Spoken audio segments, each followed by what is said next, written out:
Well, welcome everybody. Welcome back to fall semester. We're going to try and hold these astrobiology colloquia at least once a month. And Noémie and Artem kindly provide nice treats well, at the expense of astrobiology, but we have some nice treats in the back, and they've been graciously picking them up for us. So it's always a nice treat to get together and talk.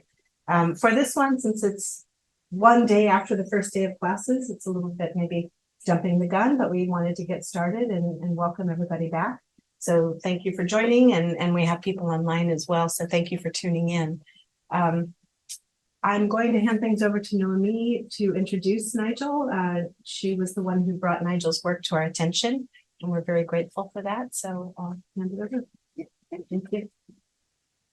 Okay, so our speaker today is Professor Nigel Goldenfeld. So he did his PhD in Cambridge in 1982. Then he was a postdoc at the Institute for Theoretical Physics in Santa Barbara. And then he moved to University of Illinois at Urbana-Champaign. And now he is back in California, and he joined UC San Diego in fall 2021. So his research spans condensed matter theory, the theory of living systems, hydrodynamics, non-equilibrium statistical physics. I can read the rest too. So he led the biocomplexity group at the Institute for Genomic, for Genomic Biology, and he founded the Institute for Universal Biology, which was part of the NASA Astrobiology Initiative from 2013 to 2019. In 1996, he co-founded Numerix, I hope I say it well, a company that provides high-performance software for the derivatives marketplace. And the selected honor and awards include the Alfred Stone Foundation Fellow, University Scholar of the University of Illinois, the North Seek Award for Excellence in Graduate Teaching, and the American Physical Society's Leo Kadanoff Prize 2020. He's a Fellow of the American Physical Society, a Fellow of the American Academy of Arts and Sciences, and a member of the U.S. National Academy of Sciences. So Nigel, please. The stage is... Thank you very much, Noémie, for inviting me, and I'm sorry that I'm not able to be there in person, but I think I'll be able to give as good a talk on Zoom as I would if I were there, but I'll miss the wine and refreshments. So this talk is based on work that was done at Illinois before I came here, and my various collaborators are here. I will introduce, if you don't know the name Carl Rose, you'll know the name by the end of this talk. And our work was funded by NASA.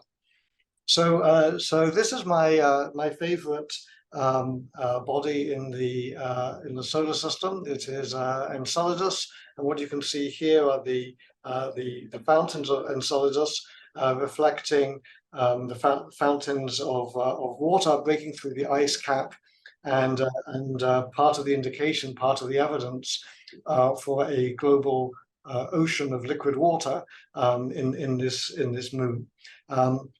This was discovered by Cassini, and which also did many other wonderful things during its time.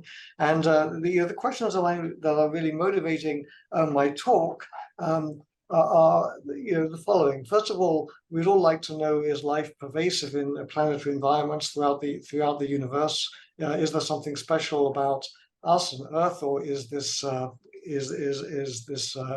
generic? And so, if one wants to understand that, then one must look at asking whether life is an inevitable consequence of the laws of physics. And if so, one might then try to understand what are sort of generic properties of living systems and how they interact with planetary environments. And that's really going to be the focus of this talk. So what I plan to cover in this talk is a range of different questions that relate to the interaction of living systems in planetary environments.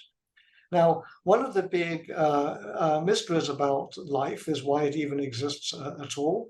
And not only why life exists at all, but even supposing life had got started, how is it that it has evolved complexity to such a level that you get not just unicellular organisms or self-replicating ribosomal RNA or something like this, but actually multicellular organisms that can do all the things that we and other complex eukaryotes can do. So that's a very profound question, and actually what I'm showing you here, I'm not going to talk about this much in the talk, but what I'm showing you here is an example of a computational experiment that we did about 15 years or so ago, which, as far as I know, is the first example of an artificial ecosystem that is capable of open-ended growth of complexity. And what you're looking at here is a visualization of digital organisms in an ecosystem that basically coded to look like trees. They have a genotype-phenotype map, and they evolve under various rules, just in the same way that living systems do, and they compete for photons in this particular artificial ecology. And what you're seeing happening is, as these organisms get bigger and bigger and more complex, you can see that occurring in this visualization. And I'm not going to go into the details of this, but I'll be happy to answer questions about it later. But one of the things that we learned from this is that one can understand how open-ended growth of complexity arises from the particular evolutionary mechanisms, which are not actually mutations, as many people like to think, but are genomic processes such as gene duplication and horizontal gene transfer. And so we're going to be talking in this talk about a variety of different mechanisms by which evolution occurs, and trying to understand the interactions between genotype phenotype maps. So here is the outline of the talk. First of all, I want to go over the sort of large-scale 30,000-foot picture of large-scale evolution. So I'm going to talk at the beginning about the phase diagram of evolution over the last 4.6 billion years, and this will include work that I did with Carl Woese in the mid to 2000s, and then we'll probably spend most of the talk, the technical part of the talk, talking about phylogenetic trees, the genomic footprint of evolution. And I'm going to show you that phylogenetic trees are not just very complex, but they actually have a hidden structure, which is remarkably revealing if interpreted in the correct way. And I'm going to show you that by looking at the large scale evolution as captured by phylogenetic trees, we can start to see something very generic about the interaction between the environment and the evolutionary process. And then if I get time at the end, I will talk a little bit about universal biology. In other words, some of the aspects of biology that are universal. And you may be surprised to think that there are any, but as I'll cover, there are quite a few. We'll talk about the issues of unpredictability in evolution, the issue of how to control evolution, and I'll be contrasting how we think about evolving biological systems with the way that we think about non-evolving, non-biological systems, the sort of systems that physicists typically study. So let's get started then with the New York Times, Thursday, November the 3rd, 1977. Here is my friend and colleague, now deceased, Carl Woese, pictured in his office in characteristic pose. And why is he there? Why is a microbiologist who actually started off life as a physicist, why is he there? Well, the caption tells you the story. Scientists discover a form of life that predates higher organisms. Actually, it's not quite true. There's a little bit of fake news there. It's not a form of life that predates higher organisms. What Carl Woese had discovered and reported in the Proceedings of the National Academy of Sciences that week, was the discovery of the third domain of life, known as the archaea.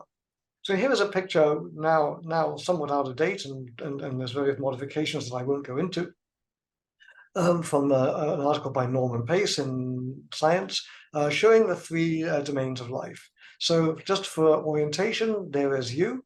Virtually everything else that you see here is microbial, meaning that it is not visible, hardly visible to see. Here are bacteria, here are eukaryotes, and these are the archaea. This is what Carl Woese and his colleagues had discovered. They discovered a third domain of life, a third branch of the tree of life coming out from the root here. And the archaea look under the microscope pretty much like bacteria. They include many methanoBacteria, for example, methanogens, but actually in terms of their evolutionary history and some of their properties, like the cell membranes and various other aspects of them, they are very different from bacteria. In fact, they're closer to us than bacteria. So he'd mapped out the evolutionary history of life on Earth by doing a sequence comparison using very laborious methods for the 16 subunits of ribosomal RNA. Today, we routinely do full genome sequencing, but his work was a precursor, an early version of that. Now, this tree has a root, and that root is known as the last universal common ancestor, which is probably a community rather than a single organism. And the idea is that life, all extant life, has descended from this organism or this community. So the question is, well, what happened before then, and when is then? Well, then is about 3.8 billion years ago. Estimates differ. The world is about 4.6 billion years old. And so there's three problems in early evolution that were very clearly enumerated once this work had been done. So these problems are as follows. First of all, the reason that Carl Woese had been doing this work, he was trying to map out the evolutionary history of life on Earth, and the way he was doing that was looking at a part of the cellular machinery that was pretty much guaranteed to be in every living cell, and that was the translational machinery. And so that's why he was looking at the small subunit of the ribosome. So he was basically trying to understand the molecular basis for the genetic code. And the odd thing is that there is only a single canonical genetic code known in nature, apart from minor well-understood variants. And so one might ask, why is that true? So that's the first question. The second question is, the last universal common ancestor is dated to being about 3.8 billion years ago. The Earth is about 4.6 billion years old, as I told you. So the question is this: if we're able to track the evolution of life 3.8 billion years back in time, using comparative genomics of molecular sequences, that must mean that the basic architecture of the modern cell must have already been extant at that time. So now you've got a kind of puzzle, because if the Earth is only 4.6 billion years old, the last universal common ancestor is 3.8 billion, and what that says is that in less than a billion years, and probably much less than a billion years, because the Earth was virtually uninhabitable for large portions of that time, life must have evolved the complexity and the basic architecture of the modern cell in a very short space of time. And then after the last universal common ancestor, there was very little fundamental evolution of the cell. There was multicellularity and various many different life forms emerged and so on. But the basic architecture of the cell was already in place 3.8 billion years ago. And so the question is, how did it evolve so rapidly initially? And why did it evolve so slowly after that? There's a third piece of this puzzle that I'm going to talk about in a few minutes, and that is that when we look at the genetic code, the single genetic code, there's another thing that we find out about it. So not only is the genetic code basically unique, but it's also true that the genetic code is close to the theoretical optimum in terms of minimizing errors in gene expression. And I'm going to show you why we think that is true. And so then we want to understand why that's the case. So what we're going to do now is I'm going to talk about the answers to these questions, how we answered these questions, and then how that led into the work, the more recent work that I'm going to tell you about. So just to remind you then, here is the canonical genetic code in a form that can be put on a t-shirt. This is the DNA or the mRNA versions. So we have four nucleotides, bases that form triplets to code for the 20 amino acids of life listed here. So the way you read this is I look in this first column here. This is phenylalanine. So U, and U, that triplet then is the code for phenylalanine. And you can see that this code table has structure, it has degeneracy, and it turns out it's also able to minimize errors. So let's try to understand that first of all. Why do I say that? So the question is this: if you were trying to do, well, I might whimsically call intelligent design, but not intelligent design is the way some people think of it. And you might say, well, of course, we know that biology and replication, translation, so on are very noisy processes. So let's suppose you make a miscoding and you get the wrong amino acid by having a mutation, say, on the DNA for the ribosome. Well, or the DNA for the genome of the organism, what amino acid will you get? And what you would like to have is that if you make an error, then the amino acid that you get that goes into the next part of the protein is biochemically very similar to the one that you should have got. That's how you would try to intelligently design a robust genetic code. So how could we explore that? We've only got one canonical genetic code in nature. So the answer is you do computer simulation. So what you do is this: you take the canonical genetic code, and then you keep the same pattern of degeneracy. We don't know how to do anything else other than that. Permute the labels. How many ways are there of doing that? There's 20 factorial. So there's about 10 to the 18 possible genetic codes that you could construct in a computer. That's the first part.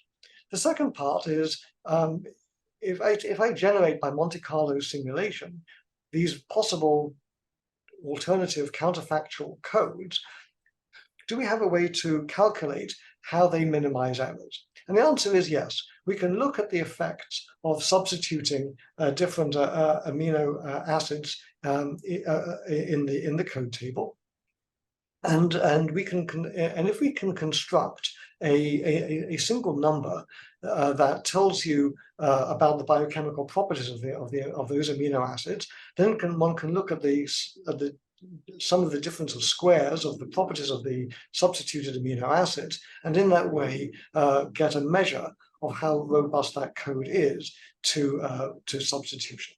So here is what that is done. I'm not going to go into the details of this. Carl Woese measured in the 1965, 66, the hydrophobicity versus hydrophilicity of the amino acids in the genetic code, obtain a number that quantified that.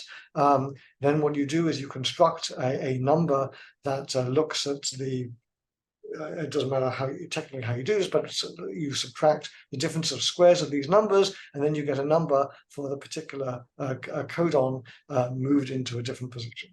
And then what you do is you look at the probability distribution of these scores. So you add up these numbers over every possible position in the genetic code table, and then you simulate as many genetic codes as you can in the computer, let's say 1 million. Then you calculate their score, and the lower the score is, the better are those genetic codes at minimizing errors. So here's what could be the outcome of that exercise. Here is the probability distribution of the code scores. This is the code property, and in this case here, that code property is this thing that Carl Woese measured. That thing has got a ridiculous name. It's called the polar requirement, but that's just a name, but it measures the balance between hydrophobicity and hydrophilicity. Now, Francis Crick in 1968 had called the genetic code a frozen accident. And it's pretty easy to see why. Because if you say life is all descended from a last universal common ancestor, that ancestor had some genetic code. So, and then maybe it was chosen by luck, so it's an accident. Now, if the genetic code changed, that would mean that the map that translates from the DNA into the proteins, that map has been distorted. And so what will happen is that you'll get miscoded proteins.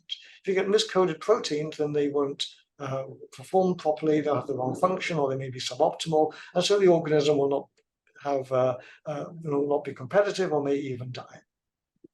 And so what you would expect is that the genetic code would not be able to evolve after the last universal common ancestor of all life on Earth. So if that were true, then when I measured the probability distribution of scores from random codes generated by this Monte Carlo simulation, I should find that the actual observed genetic code should have a value that is somewhere in the middle of this random distribution. On the other hand, if the code has actually evolved, which was perhaps unthinkable, but let's suppose it had evolved, then what you would find is that the random code would have some bell-shaped curve that looks something like this, and the actual genetic code would be somewhere out here in the tails. So what do the data say? Well, you can do this calculation, and here's an example of an early one done by Freeland and Hurst in 1998. You can see these are the distributions of scores from random codes, and here is the actual genetic code. The title of this paper was "The Genetic Code is 1 in a Million." And in fact, today we know it's more like 1 in 100 million. So what that means is that the genetic code has definitely evolved. And the question is, how on earth could it have done that? Since Francis Crick had already told us that it's impossible. So I'm not going to go into the details of this, but this question was answered in this paper that we wrote in 2006. And basically what we did was we made a dynamical system model of the genetic code, but we took into account different ways that genomes could evolve. Now, the usual way that genomes evolve that people think of is called vertical evolution. Namely, you give your genes to your children, they give their genes to their children, your grandchildren, and so on and so forth. And we call that vertical gene transfer. But horizontal gene transfer is what microbes and other organisms do right now with non-essential core genes. So not core genes like replication or translational machinery, but so things like antibiotic resistance or metabolic genes. What they do is they transfer genes to organisms that they're not related to. So here's a bacterial cell. It's invaded by a virus. The virus destroys the cell, takes up some of the DNA in the cell, floats off into space after making many, many copies of itself. And one of those copies then arrives on another cell over here, injects its DNA into the host cell, and some of that DNA gets transferred in and is expressed by the recipient. And that's a process called a transduction. That's one way that genes can be transferred horizontally rather than vertically. There's other ways too, which are sketched over here. So the question is, microbes can do this, and we've known this now for more than 50 years. So the question is, what happens to microbial communities when they all do it? Well, in fact, that's how antibiotic resistance has spread in communities through exactly that process. It's happening right now in your gut. These horizontal gene transfer processes are a very rapid network effect way of transferring genes between organisms. When we simulated the genetic code evolution, we did two experiments. One by simulating the genetic code under regular vertical Darwinian evolution, and one using horizontal gene transfer. So here on this vertical axis is the quality of the code, and small means better. Small means better at doing translation, and this is time. And what you can see happening is when we do these experiments with vertical gene evolution, no horizontal gene transfer, the genetic code gets better and then stops getting better and just stays along like this. Then you run the experiment again, and maybe you come to this one, and then you go along like that, and you do it many, many times, and you get this distribution like this. So you never get a unique genetic code, and you never get an optimal one. And moreover, if you look at what is the distribution of scores that you get, you find that these codes that you get without horizontal gene transfer are indistinguishable from what you would get at random.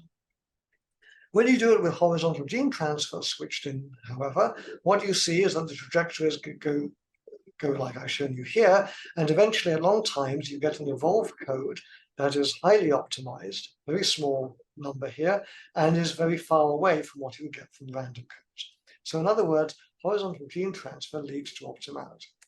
And it doesn't just lead to optimality, it also leads to uniqueness. And so we know that the universality of the genetic code is a result of horizontal gene transfer.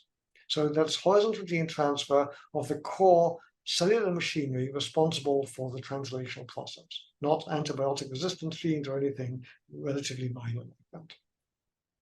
So what I've just told you then is I've shown you what the phase diagram of life is. The phase diagram of life is that back in the day, there was a period of time where life would have been able to, as the genotype-phenotype distinction was being created, horizontal gene transfer would have enabled the cellular machinery to solidify, be rapidly evolving through network effects sketched over here.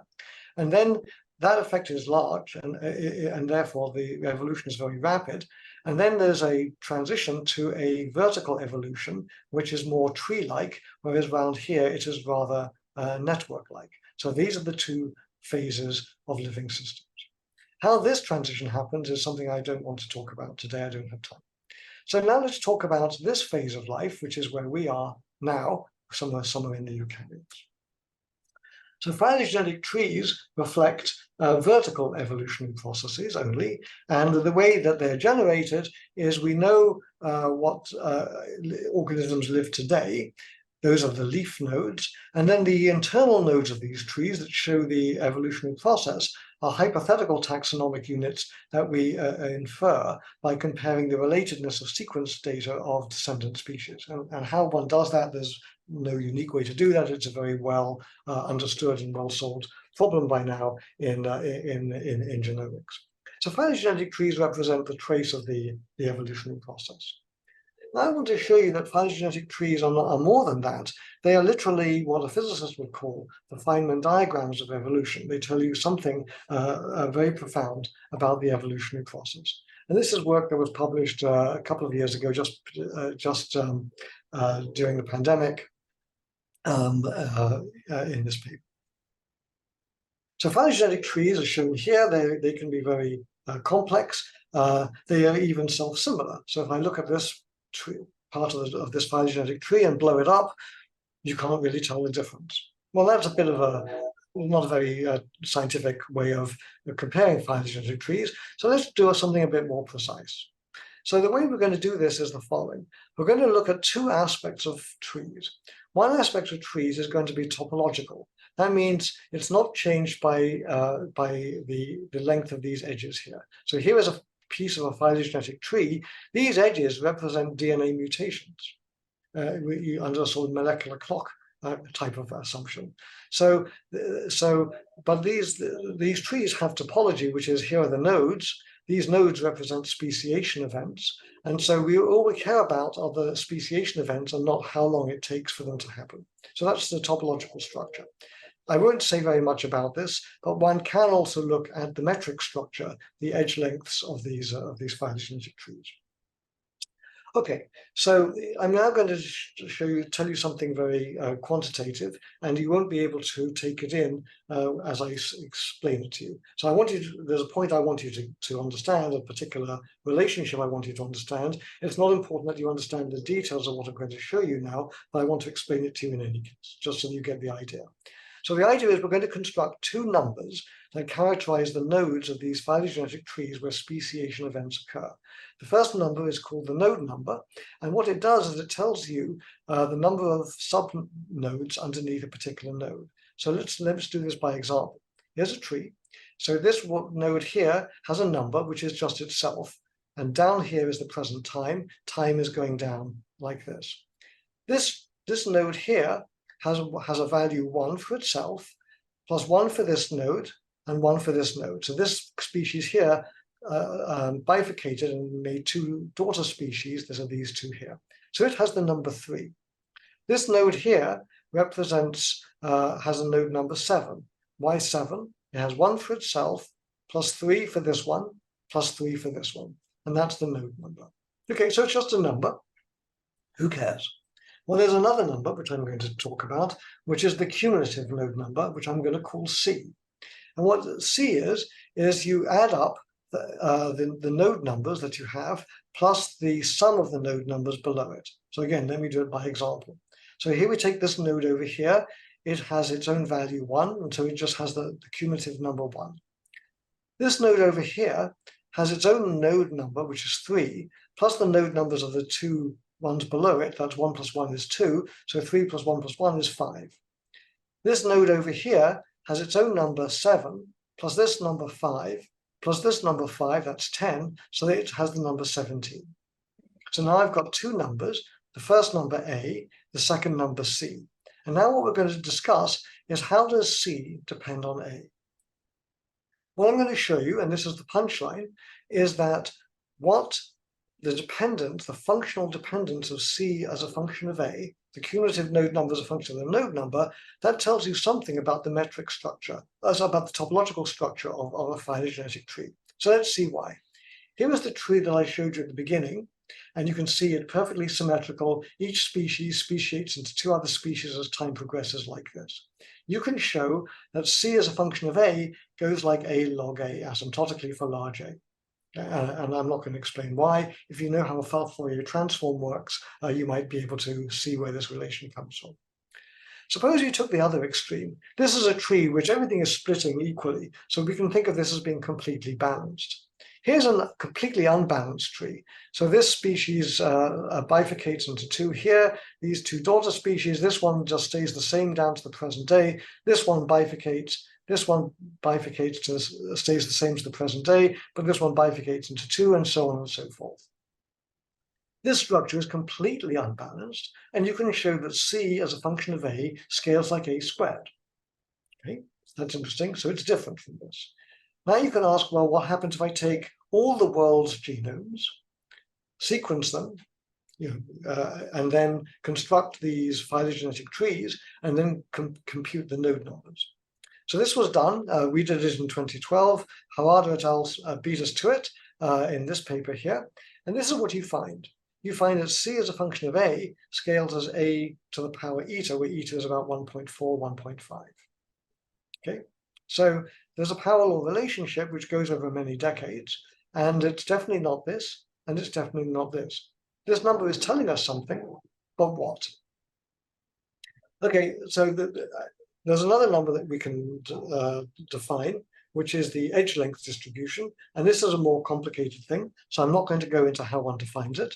But the end of the story is this. There's a function that one can define called S of k, which for a neutral model of evolution, just trees branching randomly, this function will go as k to the minus 2. This is the clade size. If you have coalescence of the phylogenetic tree, it'll go as k to the minus 1, and the observed number is something in between, something like k to the minus alpha. And this was discovered by my colleague at Illinois, James O'Dwyer, about 5 or 6 years ago. So I've told you two stylized facts about phylogenetic trees. They're self-similar in very technical and very specific ways, and now we want to try to understand why. So the question we want to ask is, what is the origin of these non-trivial power laws? And question 2, what do they tell us about living systems? So the fact you've got a power law that looks like 1.4, something like this, that's a pretty weird power law. Where on earth does that come from? So let me first explain to you that such non-trivial power laws arise in physics all the time, and we understand them, how that happens. I want to just give you a flavor of that. Now, where they happen is in the theory and experiment, of course, of a phase transition. So the main example of that would be a magnet, for example. So I have a magnet with spins that can point either up or down. These represent magnetic dipole moments of the electrons in a metal.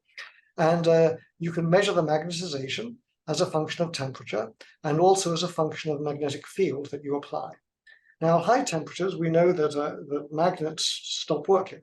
Why? Well, the thermal fluctuations, the entropy, means that the spins are always pointing up and down in equal numbers, and so you get no magnetization. The thing is not a magnet, it won't stick to your refrigerator door.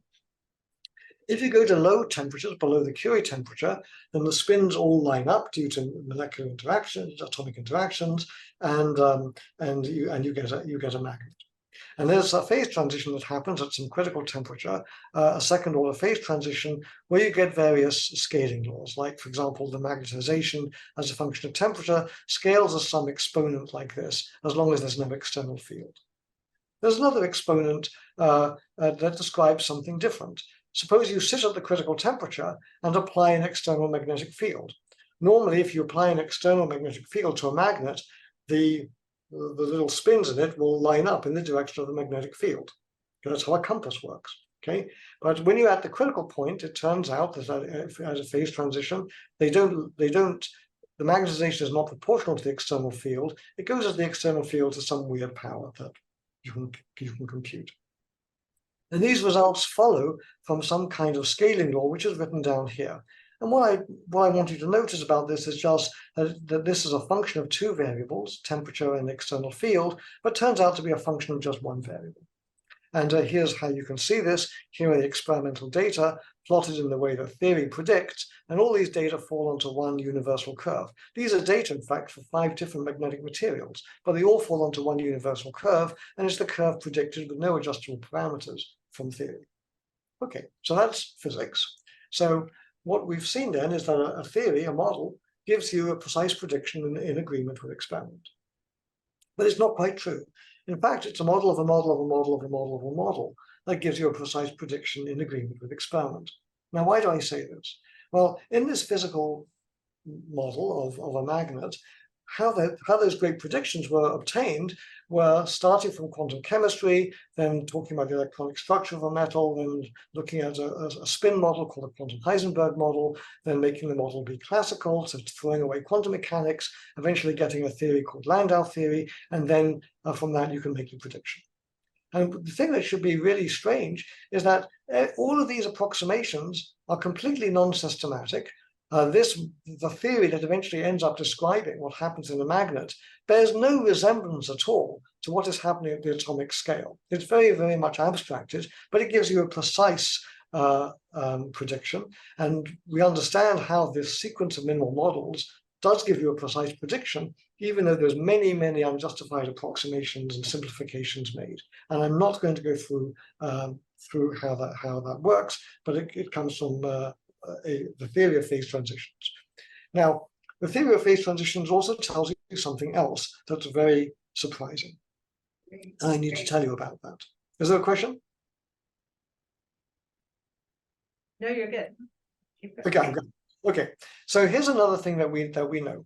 Let's suppose that I do light scattering or neutron scattering from a magnet at the critical point.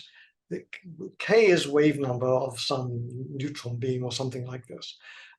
You can show, I'm not going to go through this, you'll just take my word for it, that this neutron scattering correlation function has units of length squared. K has wave number has units of inverse length. So you would expect that this thing would scale like K to the -2. That would be length squared. But in fact, it doesn't. It scales as K to the -2 plus some extra piece. That's called the anomalous exponent. And how does that happen? Well, it happens because it should be impossible. It violates dimensional analysis. But what happens is the lattice spacing, A, turns out to come into this formula in a very singular way, as shown over here. And if you then compute the dimensions of this object, you'll easily see that it is length squared as required. So what is very strange about this, and the person who discovered how to understand this won the Nobel Prize in Physics in 1983 for inventing the theory of phase transitions that explains this. What is happening is that even though the phase transition is happening on very, very long length scales, the lattice spacing, which is on the scale of angstroms, still comes into the formula, even for something as long as a meter or kilometers or a light year. So there's a phenomenon called scale interference. The system remembers the small scale details, even though correlations have grown to infinity as you get close to the phase transition. So this is amazing. Okay, now the question we're going to talk about is why, if this can happen in physics, can it happen in biology? And in particular, is there scale interference in evolution? So how could scaling laws arise in evolution? Now, the reason I went through this digression into physics was to convince you that if I look at very simplified physical models of systems, I can get precise and exact results, and they reflect this scale interference. So now I'm going to show you that the same thing happens in evolution. So here is my picture of evolution, and these are this is phylogenetic trees showing some kind of speciation pattern. What's happening at these nodes? Well, what's happening at these nodes is ecology. What is happening here is that there's various ecological processes that are going on in the environment, which are causing, through various selection pressures, new species to be formed, and actually to then have high fitness and be able to then survive as separate species. And so if you think about it, the evolution is occurring on the long time scale. Ecology is occurring on the short time scale. And so what we're seeing is when we draw a phylogenetic tree, we're collapsing down the vertices to a point. What we're doing, in fact, is setting the ratio of the ecological timescale over the evolutionary timescale equal to 0. That would be like setting the scale of a physical system to the lattice spacing, or the inverse of that, the lattice spacing to the physical size equal to 0. Now, we know that that doesn't work. We know that that's not true. So here's an example. This is a phenomenon called rapid evolution. It's called rapid evolution by ecologists. And what's happening is that the environment, of course, acts as a selection pressure on the population structure. The population of the organisms in the environment, then through their metabolism and their activity, create new biochemical niches and then interact with the environment and alter the environment. And then this process goes on and it goes on again. And what can happen is that evolutionary timescale can be the same as the environmental timescale. Just to prove it to you, here are data. These are data taken from a couple of different systems. These are, there's rotifer algae systems, there's bacteria and phage systems that do this. These are predator-prey systems, where normally you would have a pi by 2 phase shift between the population of the predator cycles and the population of the prey cycles. But what happens in some of these systems is that you get a phase shift of pi, or in this particular case here, a paper by Batalha and Natalie from the middle 90s, regular predator-prey as the viruses, the phage eat the bacteria, and then a transition into a situation where there's actually no phase relation at all. And these anomalous dynamics reflect the emergence of subpopulations that arise via mutation and then go to fixation through the population. So you can see that and it's possible to understand this in detail, and of course I'm not going to do that. So we do see that the evolutionary trajectory of an entire ecosystem can in fact be affected by rapid evolution as organisms' metabolism creates new biochemical niches. So the idea that there's a timescale separation is not always necessarily valid. Now we're going to see, I'm going to skip this. Now we're going to see what can happen when it is not valid. So we're going to talk about niche construction. Now, this is a very important idea in astrobiology. We all know that we're able to breathe oxygen and we all exist as high-powered multicellular eukaryotes living on oxygen because of the great oxygenation event that happened about 2.6 billion years ago, where cyanobacteria produced oxygen as metabolic waste and poisoned everything, or virtually everything on the planet, and led to aerobic organisms that are us. And other things too, of course. So that's an example of this process. And now we're going to look at the question of what are the statistical properties of this process. So this process has been called niche construction. And what we're going to talk about is how a niche evolves in a system through the interactions between the species and the ecosystem. So we're going to make a ludicrously simple, minimal model of niche construction. We're going to make a phylogenetic tree, and we're going to look at what happens when we assign 3 numbers to each node of the phylogenetic tree. It's niche, how much growth space is available. In other words, when there's been an extinction event, for example, there will be many environmental niches that can be occupied. We're going to talk about the speciation rate and then the extinction probability. So let's talk about how these things can evolve. Well, when you inherit a niche from what has gone before. So that's a process of inheritance.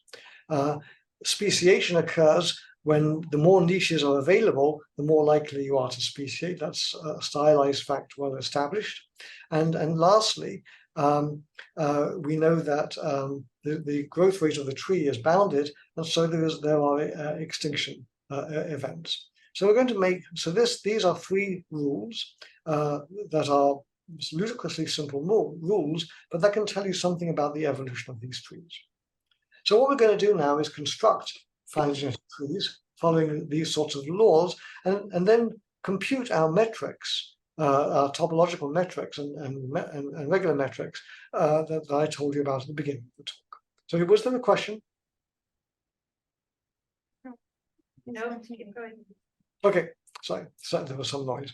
So now what we do is we take this stochastic process, we run it, we generate trees, we compute the cumulative node number and the node number, and what we see is a curve that looks like this. So these are curves generated by different values for the fluctuations in the inheritance of the niche values. In other words, how random is the inheritance of niches from preceding generations.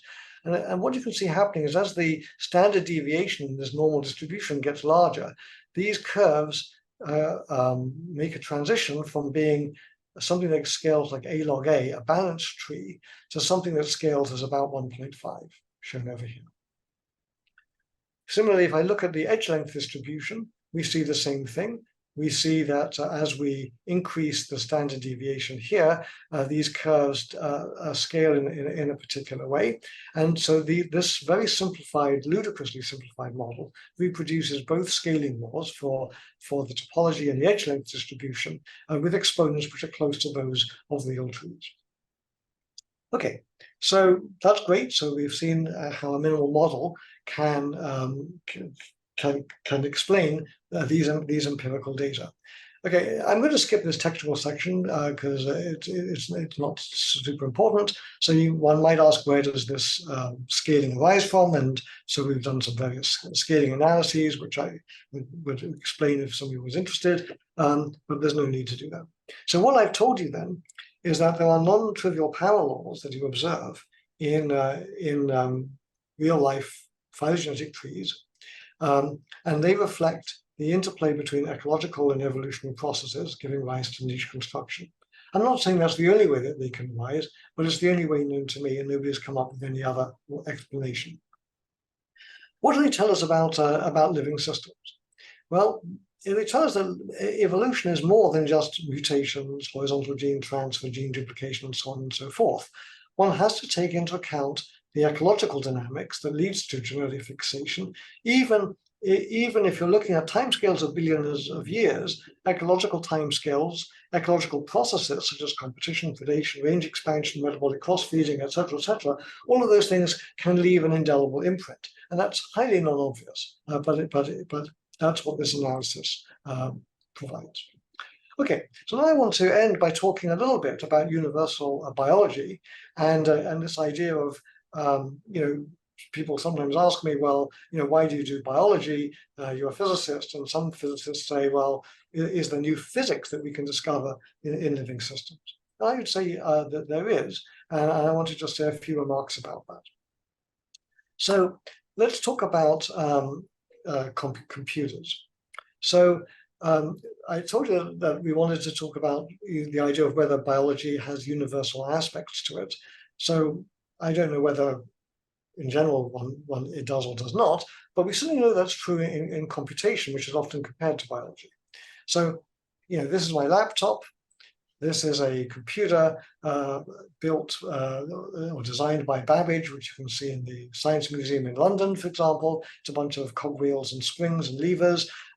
This machine can do computation. It's a universal Turing machine with a von Neumann architecture, just like my laptop. They're both able to do the same thing. They just have different hardware instantiations. So the medium is not the message. And here's a third example of a computer. This is John von Neumann. This is a computer one of the first computers built at the Institute of Advanced Study in Princeton. This is a computer built out of relays and fermionic valves. Now, some of the earliest physicists who went into biology, like Schrödinger and Delbruck and so on, they wanted to find violations of quantum mechanics in biological systems, and maybe that even exists.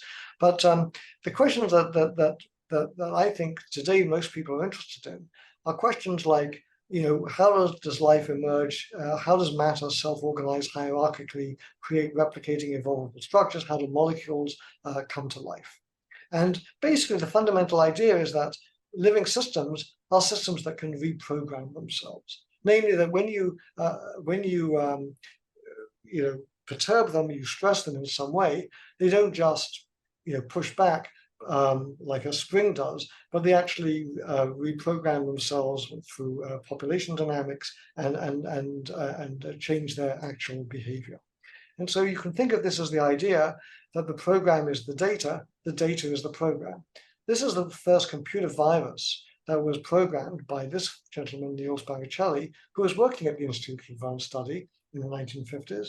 And after the engineers had gone home after a day of designing hydrogen bombs using the early computers, he built the first computer viruses, had them compete and so on in the core of the computer, and was able to convince himself that they were following all the various processes of evolution and ecology that we're used to in biology. And the great thing about this was the program is the data is the program. These viruses are just bits of code, strings of zeros and ones. The data that they act on is their own program. And so they're able to self-reprogram themselves. And I would argue living systems do the same thing. So I think that living systems, through the interplay between the environment, the phenotype, the genotype, the evolutionary process, are able to evolve in ways that are very difficult to control. Now, I'm going to skip this section. This is for another talk. I want to end by just talking a little bit about how this picture of universal biology, this idea that living systems are self-referential, dynamical systems that can reprogram themselves, that very general view of what a living system is, which is completely independent of whether you have carbon chemistry, whether you live on a planet like Earth or another kind of planet, how that has actually ramifications for things that we actually care about, not in astrobiology so much, but in things like in medicine, agriculture, and environmental science. So I want to tell you about something that happened in superconductivity. And it doesn't matter if you don't know what superconductivity is, but you know that it's basically the idea that systems, certain metals or materials, have zero resistance. However, there's more to superconductivity than just that. Superconductors expel magnetic fields. Sometimes magnetic fields can organize in arrays, a vortex lattice. Sometimes they can do quantum interference effects, known as Josephson effects. Now, the important thing is for my talk today is the zero resistance was discovered in 1911. The expulsion of magnetic fields was discovered in 1933. The discovery of the vortex lattice took another 20 years, and it was 10 years later also that these quantum interference effects were discovered. And the question is, why did it take so long to make these discoveries? And it's a particularly interesting question because when I teach condensed matter theory at my university, I can derive all of these things in just a page of algebra from very general symmetry principles and things written down here. Okay, so the question is, why did it take so long to make these discoveries? And the point I want to make is that we were using the wrong level of description. We were thinking about the problem in the wrong way. We were thinking that if you had to look at materials, you had to understand them from the point of view of the atoms. And what we later learned was, no, you understand them from the point of view of symmetry rather than the point of view of the atoms. And then there's a kind of generalized large-scale picture of things that enables you to understand how all these processes occur together. Now, the same thing happens in biology. I'm going to just go through a couple of quick slides, but show you that these different ways of describing things, different levels of description apply in biology too. And if we're going to understand biological systems, we need to get away from thinking about atoms and molecules. So let me now tell you why I think that. So let's start off with superconductivity, and I'm going to introduce this idea of levels of description. So you might say, well, I'm a material scientist, so all I care about is quantum chemistry and material science. I'm a theoretical physicist. I care much more about how the electrons interact inside a superconductor, and the theory for that is called the Bardeen-Cooper-Schrieffer theory of superconductivity. It was invented at the University of Illinois, where I used to be. Bardeen, when he got the Nobel Prize for this theory, that was his second Nobel Prize. He had twice as many Nobel Prizes as Albert Einstein. And the theory that really explained everything wasn't the BCS theory that got the Nobel Prize. It was the Ginzburg-Landau theory, and Ginzburg also got the Nobel Prize, I should say, many years later. And this is the generalized theory based on symmetry and things that I'm not going to talk about. Now, when we look at biology, we can say, well, let's look at the atoms and the molecules. That's what we really care about. But maybe not really. I mean, nowadays, in the last 10 years or so, we've learned, for example, that if you look inside a cell, of course, you have many macromolecules that are in some very complicated conformations. We've recently learned that there are cellular condensates, liquid-liquid intracellular complexes, which have a function that is still being explored. So there's all sorts of interesting large-scale phenomena just going on inside each single cell in your body. And then on the largest scale of all is the dynamics of evolving systems, the whole evolutionary history of life on Earth. These different levels of description answer different questions. So in superconductivity, for example, the materials question, the materials level of description tells you, how do you make a specific material? How do you make a material that you can use in an MRI machine in a hospital, for example? The BCS theory for superconductivity tells you, how do you understand how electrons pair up and then cause the quantum phenomena that give rise to superconductivity. And this more general symmetry theory tells you why the phenomenon of superconductivity exists, and may even exist in other things like superfluids, may exist in neutron stars, may exist in quark condensates and other things like this. These levels of description also answer different questions in biology. If I want to look at the atoms and molecules, they will tell me how specific biopolymers interact, how they fold, how they undergo template-directed synthesis, and so on and so forth. It's the whole of molecular biology, clearly very important. If I want to understand the more large-scale structure of what's going on inside a cell, that tells me about the basic functional cellular processes. And if I want to understand the dynamics of evolving systems, well, that tells me about the phenomenon of life itself and why it exists. Now, these different levels of description also correspond to different levels of universality. If I look in materials properties, that tells me about specific materials. If I talk about this BCS theory for superconductors, that applies to a certain class of superconductors, so-called weak coupling superconductors, but it doesn't explain the high temperature superconductors. And lastly, if we look at the symmetry-based theory, this theory here, it applies to all superconductors. So similarly, if we looked at biology, if we look at the atomic and molecular level, that describes specific biopolymers and specific atoms and so on and so forth. This level of description describes the physics of specific subcellular components. This picture here describes, this level of description describes all of life. Now, this universal level, this large-scale level, answers a very important question. In the superconductor case, it told us, how do superconductors react when you apply magnetic fields to them? If you don't have this level of description, you can't predict the response to electromagnetic fields. You don't understand the Meissner effect. You don't understand the vortex lattice. You don't understand the quantum interference effects and the Josephson effect. So by regarding superconductors as collections of atoms, we're missing the emergent laws that act at the system scale and govern a large-scale response to electromagnetic fields. Okay, now we know how to solve that problem. When we look at biology, if we don't have this level of description, then we have a massive failure, as large as the massive failure that solid-state physicists made for most of the 20th century. We failed to predict the response to selective perturbations. It's a generic fact in biology. When we apply antibiotics to bacterial populations, within about 10 years or so, they evolve resistance to it. When we invent insecticides, say for malaria, within orders of 10 years or so, they evolve resistance to it. When we try to make herbicides to stop weeds growing, you get Roundup resistance occurring over 10 or 20 years. If you try to treat a patient with chemotherapy, it doesn't work because after a while the tumor evolves resistance to the chemotherapy agents. So these are really dramatic failures.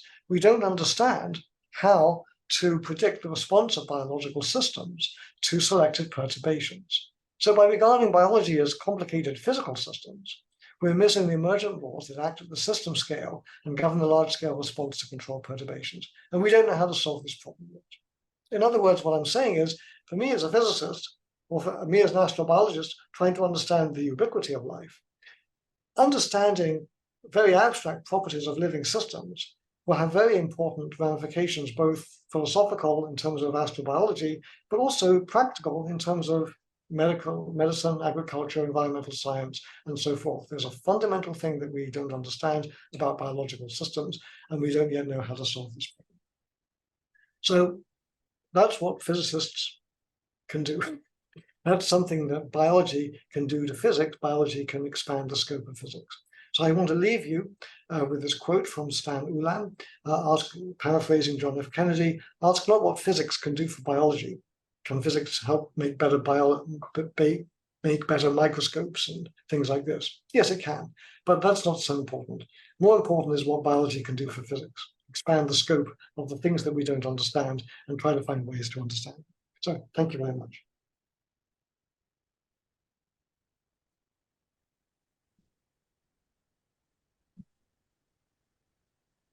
Thanks, Noémie, for this beautiful talk. I have a lot of questions, but I will maybe let people ask you first.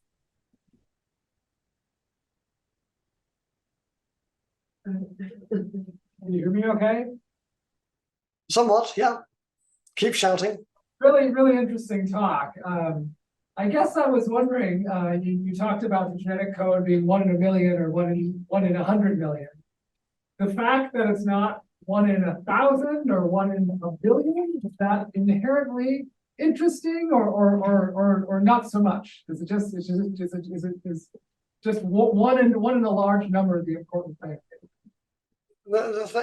The larger the number is, the less likely it is that this result is a statistical artifact. Okay, sure. Does that make sense? Get that. Thank you. So it's not just that the code looks like there's been some weak selection for the code. The code is clearly dramatically evolved when it shouldn't have done, at least, you know, and the explanation of how it evolves, I didn't tell you that at all. But that's a whole other talk. All right, thank you. Sure. I see. Yeah. There's a question online, Noémie. Yes. Thank you so much. Could I ask whether considerations for biology at this time excludes, let's say, the digital world of how things progress and or also the way humans behave may be different from the way cellular systems work. So is it such that there are fundamentally different, or you expect that when we look into it, we'll find that human behavior and how it's able to change things behaves similarly to cells, or you think it's going to be another dimension of study that's separate from what you've been studying in the biological sense? Am I making sense? Well, you're probably making sense, but I don't quite understand what the question is. Can you speak up? The rules that that may be appearing in biology that we hope to, the laws that we hope to find, that these laws would apply to how humans are interacting in the No, I don't think so. Okay. I mean, we know that in complex systems you have different levels of description. So you have living systems. So now you can make a living system, but then how do they interact? Well, most living systems then form collectives. Microbes form biofilms and things like this, and then they have their own behavior.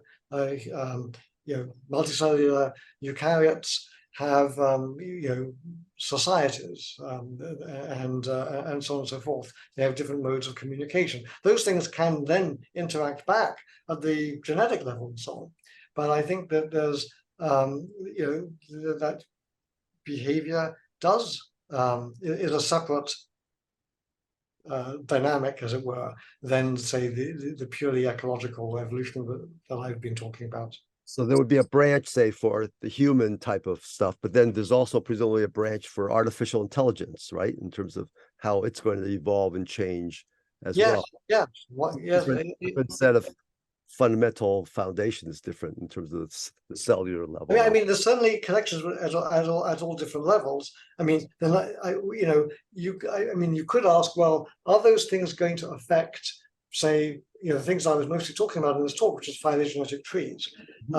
Yes, they can do, because we can. Okay, let's suppose that tomorrow we decide, okay, fine, we're going to have a nuclear war. We have a nuclear war, and half the planet dies. Okay, God forbid anybody does this, but then what's going to happen is that's now going to create a whole variety of niches that can then be life will go on, and that will be an event that's different from, say, a meteor impact that, say, destroys the dinosaurs. This was an event caused by the evolution of intelligence and so-called intelligence, and so yes, so I think these things can definitely interact. Thank you very much. Very, very interesting question. Why do you ask it? You said, why do I ask it? Yeah. I was just curious, when you apply these generic laws, whether Sandy Faber in particular is developing something called Earth Futures Institute. And I'm thinking all the lines that, how do we project, say, 100,000, 10,000, a million years for human activity, as well as maybe the direction for artificial intelligence, and maybe some of these principles and laws that come out of working with small components and then looking at more generically could help us also not see the future, but perhaps apply them in a way that might be helpful for a perspective, say, not necessarily. I think yes. I think there's a fundamental issue here that you raise, which is quite an interesting one. Maybe is it okay if I answer this question at length? Oh, I would love it, but I don't want to hog. People know that. I just want to nobody else has questions. Is it okay? Is it okay? Yeah, she's nodding, I think. Your microphone's muted. Thank you. So the point I want to make, it's such an interesting question, is this. I didn't talk about this, but one of the fundamental aspects of evolution that makes it so hard to understand is the evolution of novelty. In other words, if you want to say, well, okay, we've evolved, I've shown you how you can make minimal models of the evolution of ecosystems. So great, fantastic. Okay, does it explain human intelligence or anything like that? Well, no, it doesn't, because that happens by an accident that wasn't in the outcome space to begin with. So the biggest problem in evolution is not, can I predict the frequency of alleles in the population? That's a very important problem in population genetics, and we kind of know how to solve it and so on. But from the point of view of fundamentals, it's not a very interesting question, because the interesting thing about life is that it is able to evolve complexity in an open-ended way, as I talked about at the beginning. And the way that happens, I mentioned this, is through things like horizontal gene transfer or gene duplication. The way both of those things happen is in horizontal gene transfer, bits of genes get transferred that have into a cell where they have no business being, and they do stuff that the cell hadn't evolved to do. So suddenly the cell gains completely new and unexpected functionality. The same thing is true with gene duplication. In gene duplication, what will happen is a gene will be duplicated, maybe sometimes even the whole genome, and then part of that gene, one copy of that gene can go on doing the original function of the gene, the other one can mutate, and there's no cost to that mutation. There's no negative value, so it can do all sorts of things. And so organisms have the ability to evolve new functionality. And so from a mathematical point of view, the problem is, if I want to do probability theory, the first thing is I need to know what the outcome space is. And then I can work out probability distributions on the outcome space and work out equations of motion and so on and so forth. Well, what do you do if you can't even enumerate the outcome space? What do you do if you don't even know its cardinality? So that's why those questions are hard. And I didn't talk about this, but you may have seen it on one of my slides. I speculate, but I don't know how to prove, because I'm not a mathematician, that the dynamics of such an evolving system is actually Gödel undecidable, meaning you cannot tell whether a particular evolving system, where it's going to be at any future point in phase space. And the reason you can't tell is because it may have evolved new functionality, and so the axes of that phase space may be different. They weren't what you started with in the beginning, and so it's like the halting problem or something like that. You can't. There's no way you can decide it, and that means that it's very difficult, fundamentally, to control systems. So now, if I'm trying to think about what can I, as a theoretical physicist, do for, say, medical science or something, well, the best thing you could do would be to work out the control theory for evolving systems, because we don't have a way to do it. Okay, that's my very long answer to your very interesting question. Thank you for it. Well, thank you very much for the answer. Yep. Hi, Nigel. Can you hear me, or are we muted? I can hear somebody. Okay, that's me. I don't know if you can see the camera. Okay, I can see, yeah. So it strikes me that you started this analysis with just a simple matrix. And that was this universal genetic code. And so it didn't really matter. The answer didn't really matter if life encoded genetic information through DNA or not. It could be whatever mechanism, right? Sure. Yeah. Okay. So whether or not life uses DNA doesn't matter. But Yep. now I'm taking your example, these scaling laws, and in particular, the interplay between ecology and evolution. And I'm thinking, how would this project forward to other completely different systems that are, not Earth, like life on Titan, for example, where the temperatures are really low, or maybe life around an M dwarf that lives for 13 billion years or trillion years, sorry, lives for trillions of years. Or maybe a particularly stable star, or maybe a particularly unstable orbit. There's all different kinds of permutations. Yeah. In this kind of framework, would everything converge and optimize kind of in the middle of this, between the completely unbalanced and the completely balanced phylogenetic trees, or what? So yeah, great question. So just to repeat the question, I think you're asking what part of this is universal and inevitable, irrespective of the substrate of the living system. I think pretty much all of it. In other words, if you believe that life is essentially information processing systems, and if you think that evolution is the transfer of is enabled by platforms that enable innovations to be shared, and if you believe that a living system has to have some way to store information, so there's something like a genome and there's something like a phenotype, and that there's a separation between them. So those are ifs, because then they definitely are not mandatory. For example, we certainly know that in living systems, ones we have here on Earth, we didn't always have a genotype phenotype distinction. Our analysis implies that. But if you want to say, look at what is the inevitable trajectory of a living system, if it is has innovation sharing protocols, which is what the genetic code is, doesn't have to be DNA, doesn't have to be triplets and things like this, then you will have, it will be unstable towards mechanisms of horizontal gene transfer. On Earth, those mechanisms evolve through, they're mediated by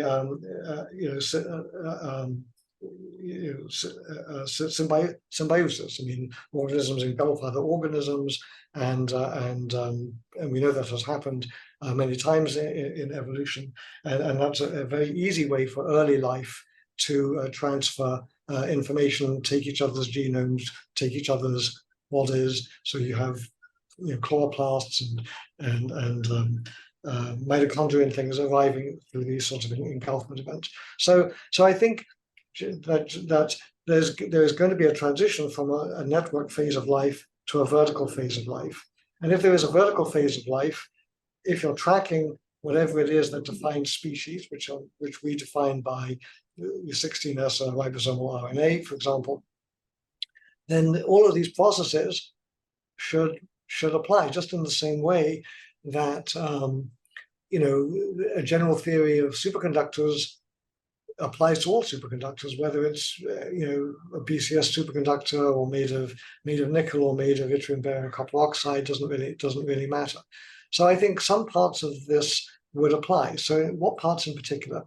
Well, the main thing I told you was that the interactions between the environment and the organisms can be bidirectional, and that the impact on either of them can lead to a particular kind of scale invariant hierarchical structure of speciation. The model that we used to do that was a very minimal model. It had very, very loose concepts that are barely defined and certainly not, very confined to the examples we have here on Earth. So I don't see any reason why they would be particularly limited to, if you have life in alkaline hydrothermal vents underneath the ice caps of Enceladus, for example. Fascinating, thank you. And I want to add also that when we did the calculations I showed you with Carl Woese back in the 2000s, the dynamical systems model that we made was a completely abstract model. It didn't involve the chemical properties of the amino acids or nucleotide bases or anything like this. These were very robust results. They were results obtained by making a dynamical system on digital organisms. We could vary the rules. The outcome was always the same. The time scale might change a bit. The precise trajectory of the evolution might change a bit, but the basic facts that I showed you and presented, those were robust. Building on Jonathan's question at the beginning, when I saw your plot of the horizontal gene transfer versus non-horizontal gene transfer, so first of all, sort of as a pre-question, it looked like when you don't have horizontal gene transfer, it evolves until it's good enough, and then it becomes less good to randomly mutate, and so they all stay about the same. Whereas if there's horizontal gene transfer, then the genes you're getting transferred are more likely to be good for you than something random, so it can do better. So first of all, is that an appropriate interpretation of what's happening there? Yeah, that's right. You got it. I'll add a bit to that, which is that when you don't have horizontal gene transfer, you can think of the evolutionary process as some kind of gradient descent kind of algorithm, and so what's happening is the system is getting stuck in local minima where it's sort of good enough, but not as good as it could be. And in particular, what we're talking about here is the genetic code, which is selected through an indirect process. We're not talking about a particular phenotype like how good you are at playing tennis or something like that. So having a good genetic code really matters because it's how you share innovations. So yes, you get stuck in local minima. Now, what happens in horizontal gene transfer is if you think of evolution as some kind of optimization of fitness or multi-dimensional, global minimization of some complex function, because you have these random events that move you around in your space. What is happening is a horizontal gene transfer is randomizing you, and so you're hopping around the space and able to find the global minimum. And that's why it is much faster and has a much greater effect. Great, that makes sense. And so then Jonathan had asked, can you understand the 1 in a million statistic? And that made me wonder whether you actually, when you're having horizontal gene transfer, go down to another, not necessarily fully global minimum, but you're getting to the point where again, it's not so good to get your horizontal gene transfer hopping because the benefit you're going to get is outweighed by the downside. Yeah. Whether it's actually something about the total number of possibilities and you've reached some true, there are a few that are roughly equivalent statistical answers. Yeah. You could really reach the global minimum. Do you have a sense of which? You're totally right. The even this process, it's not necessarily going to find the true global minimum. You can certainly find other minima, but that's not really too important, because remember that the metrics that we're using for quality, I didn't explain those to you, but they're not complicated, but I didn't have time. But they're not, there's no unique way to define it. And so, you know, all the results I showed you were results that you would get with any way you have of defining, how good a genetic code is. And so people who study this, people like Laura Landweber, Rob Knight and his PhD thesis 20 years ago, and many others since, several, well, not many, but several others since. I mean, the conclusion is pretty robust, but at some point, you know, there's no unique measure of how good a genetic code is, and so you're going to get small variations, and as you say, eventually it'll go down to some level where, you know, there's not much improvement that can be obtained. In fact, that's what happens, how you get out of the network phase of life, because once you've got into the point where everything is optimized, anything that gets transferred to you is already something you've already got. So then you're going to cross over to a different mode of evolution. Thanks, that makes sense. Sure, thanks for the question. I see Matthew Chatroni has got his hand up. Yeah, so I maybe I didn't quite understand your speciation plot, but it seemed like there were no dead ends, like where evolution just like a particular path. In the ones I showed you, there weren't, but there are. Yeah, the model takes those into account too. Okay, so in your modeling, because it seems like there's a lot more dead ends in actual history of life than there are connections. That's right. And so one of the processes I showed was extinction, and you need that. Otherwise, you get this huge proliferation, which is completely wrong, and you don't get the coalescence that we know happens in real phylogenetic trees.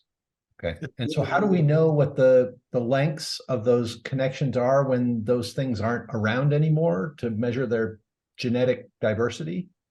You can't. Okay. Because they're not around anymore. Okay. So, but we're comparing statistics based on extant species. So we're doing an apples to apples comparison.